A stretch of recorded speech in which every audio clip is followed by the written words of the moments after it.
Yeah, no, well, I mean, I know that, yeah. So the address is 221B, is that right? Yes, and it's Baker Street? Okay.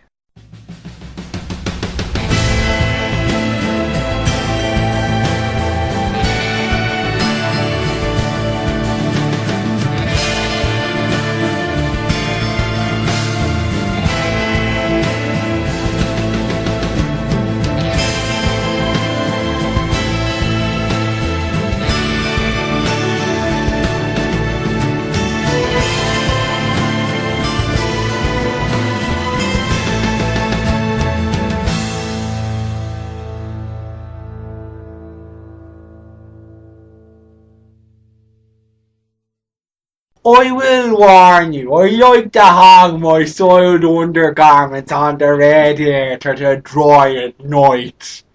Get out. Maybe call me then? Here's my number. I'll bear it in mind. Hello.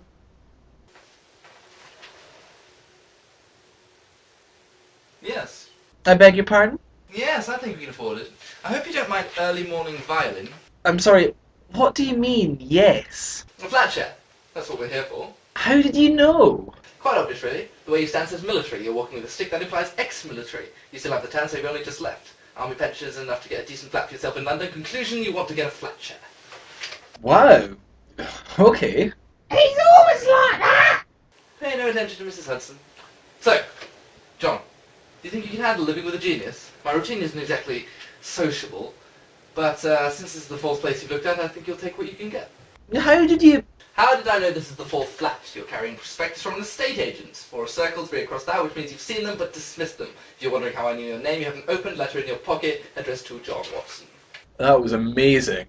Well, I told you, I'm a genius. Try to keep up and you'll be fine.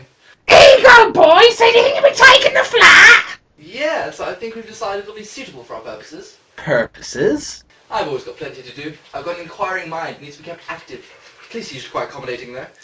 Usually give me something to occupy myself with. Well, that'll be done now. Hello, Detective Inspector Lestrade. What have you got for me? There's been a murder! Of course there's been a murder. There's always a murder. An inexplicable murder with no obvious solution. Please elaborate. An actor bludgeoned to death at the piers. Pier? There's not a pier in London. No, Piers, as in the Piers Theatre. Please don't interrupt unless you have something intelligent to say. We're on our way, Lestrade. We? Yes, you're coming too. I could use an assistant, someone with medical knowledge. It's you or Anderson, and I hate Anderson. Okay.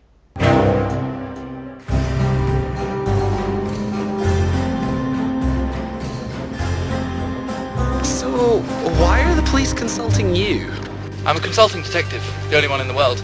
I invented the title. The police don't just consult amateurs. No, they don't.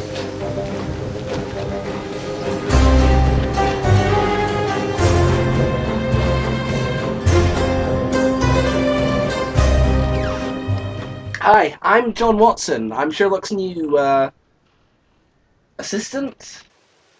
Colleague. Right. So, what's happened here then? I should have thought that much was obvious.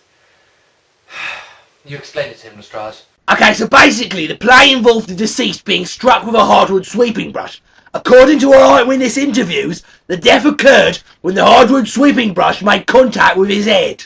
So after some careful deductions, I've managed to reach a conclusion that it was the hardwood sweeping brush that killed him. Oh, shut up, Anderson. You seem to have misplaced your name tag. I assume you left it at Sergeant Donovan's. Or maybe I left it at your mother's. Anyway, it wasn't supposed to be a real hardwood sweeping brush, it was supposed to be made of rubber. Perhaps someone froze a rubber hardwood sweeping brush, turning it into a hard rubber hardwood sweeping brush. No, impossible in this temperature. Yeah, besides, it's too warm. Get out, Anderson. Go home. You are a disgrace to the force. Oh. I'd like to take a look at the body.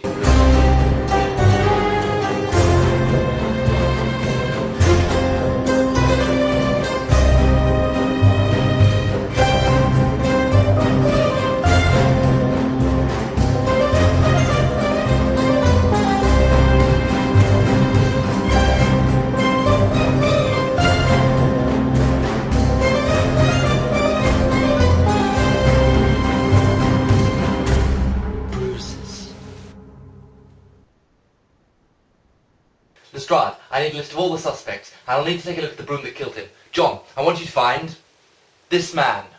Who's he? It's the victim's father. How did you know that? First of all, he has a tattoo of a police helmet with the word Daddy across on his left shoulder. His father is obviously in the police, so much so that it's the thing he most associates with his father. Suggesting his father is a high-ranking position, but the helmet implies it would still be a uniform position. Anything in plain clothes, and it would be a police badge. The victim is in his late 60s, the father would be approximately 25 years older, so would have been in the job until about 35 years ago. Looking through the old police staff databases, only one senior ranking officer retired in that period, and surprise, surprise, he has the exact same name as the victim. I give you his father. Wow, that honestly is incredible. I've got the Hardwood Sweeping Brush here for you and a list of everyone involved in the play. That's great. John, why haven't you left yet? Left? You haven't told me where this man lives. Yellow pages, my dear Watson. Look for a lemon entry. Oh. No.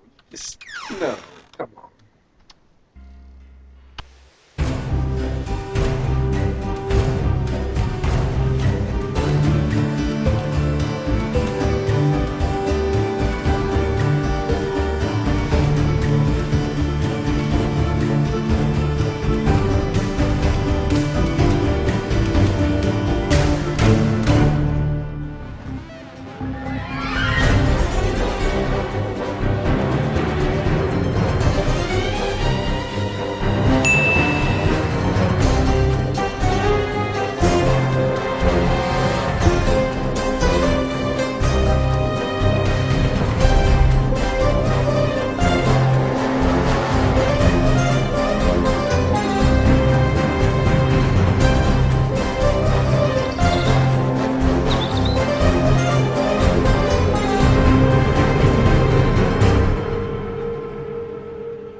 Ah, Dr. Watson, come in. Why have you brought me here? I wanted to warn you.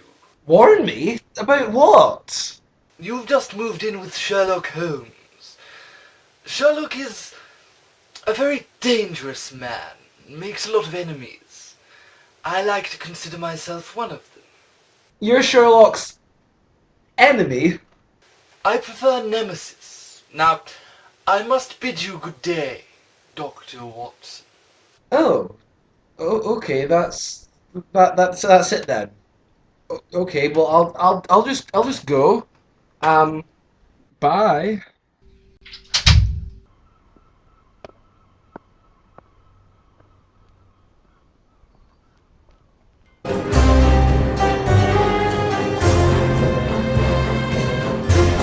How did you end up hitting the victim on the head with a Hardwood Sweeping Brush? But were you aware it was a real Hardwood Sweeping Brush?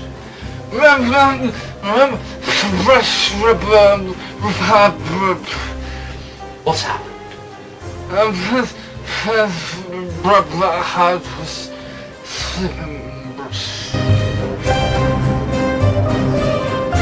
You hired a completely inebriated, drunken imbecile in your play. Why? Are you an idiot or a criminal? But I love him! Ew. You're in love with the drunk?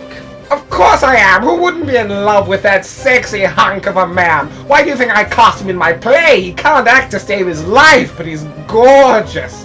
The steward and the victim, they wanted me to fire him, but I just couldn't bring myself to do it.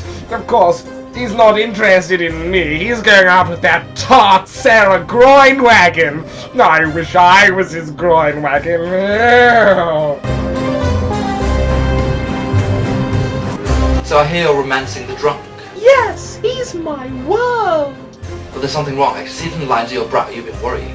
What is it? Are you pregnant? Are you worried he's cheating on you? What? It's true, I'm afraid. I'm hiding a deep and terrible secret. I'm surprised you didn't work it out straight away, being the great detective and all that, but I'm actually a man. Oh. Why are you trying not to be? I'm a beautiful woman. I can't love myself as J.C. Groinwagon. As a woman, I have a real sense of self. Sarah Groinwagon is who I am. So what's your connection to the drunk? Oh, I hate that drunken baboon. He shouldn't be allowed in any sort of play, let alone one that I'm in. It's an insult to me as an actor, so I had a fight with him during the interval.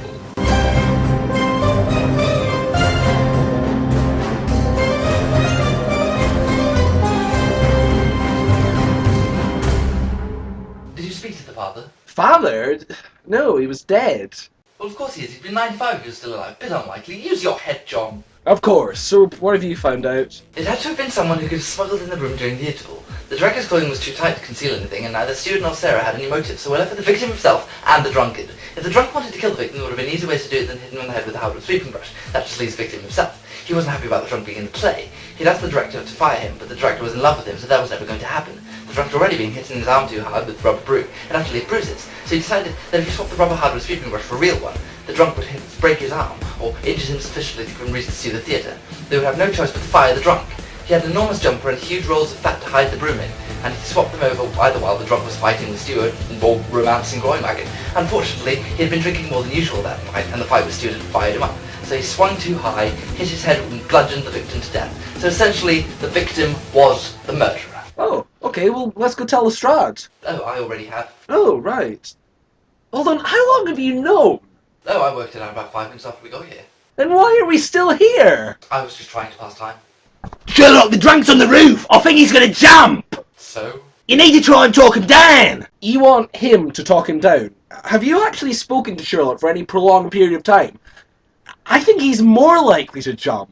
If he understands what happened, he can explain it to the drunk. Tell him it's not his fault.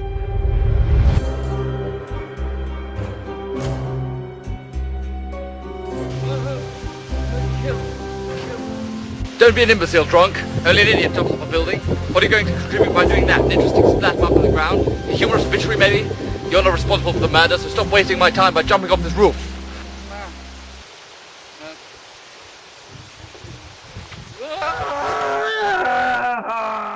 Oh my word, he's impaled himself on the hardwood sweeping brush! Who the hell left that there? Oh yes, sorry, that was me. You're an idiot, Anderson. I thought I told you to go home. Sorry, sir. Shut up, Anderson. Oh, there you are. Can we get a statement from the report, Sherlock? No.